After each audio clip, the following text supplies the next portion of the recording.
మాజీ ఎమ్మెల్యే దాసరి మనోహర్ రెడ్డి పెద్దపల్లిలో మీడియాతో మాట్లాడారు. ప్రభుత్వ విప్ ఎమ్మెల్యే విజయరమణరావు చేసిన వ్యాఖ్యలను ఆయన ఖండించారు. వాస్తవాలు మాట్లాడితే వక్రీకరించడం కాదు, సమాధానం చెప్పాలని డిమాండ్ చేశారు.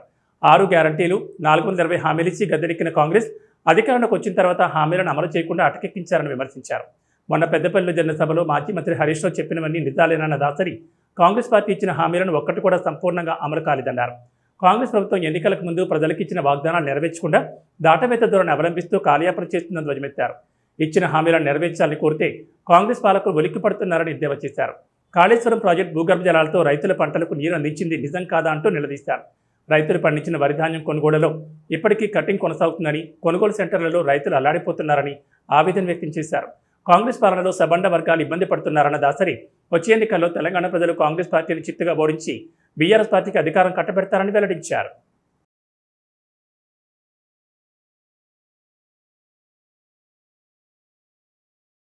కానీ 1,00,000 కోట్లు అవినీతి అని చెప్తా ఉన్నారు. అంటే 1,00,000 కోట్లు మింగింది. మరి ప్రాజెక్ట్ అంటే ఎట్లా కనబడుతుంది? ఇప్పుడు ఈ ప్రాజెక్టు కాళేశ్వరం అంటే ఒక్క కాళేశ్వరం మేడిగడ్డ దగ్గర బరాజ్ ఒకటే కాదు. కాళేశ్వరం అనేది 3 బరాజులు. కాళేశ్వరం అనేది 3 బరాజులు, తర్వాత 15 రిజర్వాయర్లు, తర్వాత 20 లిఫ్ట్లు, దాంట్లో 82 పంపులు ఉన్నాయి. ఇది 13 జిల్లాల్లో విస్తరించింది ఈ ప్రాజెక్టు. తర్వాత దీని సామర్థ్యం 140 టీఎంసీల సామర్థ్యం. ఇది దానికి దీని 1531 కెనాల్స్ అవ్వడం జరిగింది. దాని మెయిన్ కెనాల్స్ దాదాపు 203 కిలోమీటర్ల టన్నల్స్ అవ్వడం జరిగింది.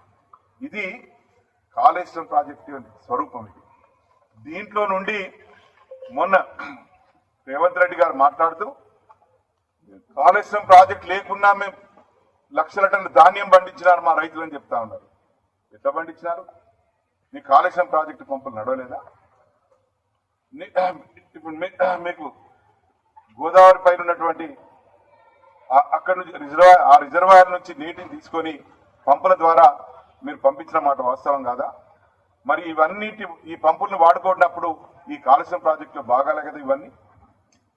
కాళేశ్వరం ప్రాజెక్టులో ఈ రిజర్వాయర్లు వాడుకున్నారు, పంపులు వాడుకున్నారు, ఈ కెనాల్స్ వాడుకున్నారు, ఈ లిఫ్ట్లు వాడుకున్నారు. వీటి ద్వారా రైతులకు సాగునీరు ఇచ్చి మీరు ధాన్యం పండించడానికి దోహదం చేశారు. అంటే కేవలం కాళేశ్వరం ప్రాజెక్టు ముట్టనే లేదు. ఇరిగేషన్ మంత్రిగా, వైద్య శాఖ మంత్రిగా వినలేని సేవలు చేసిన గౌరవ తన్నీరు హరీష్ రావు గారి పర్యటన పెద్దపల్లిలో జరుగుతున్న సందర్భంలో ఈరోజు నడుస్తున్న ప్రభుత్వంపై, ఈరోజు ఉన్న ముఖ్యమంత్రిపై, ఈ ముఖ్యమంత్రి పరిపాలనపై వారు స్పందించడం జరిగింది.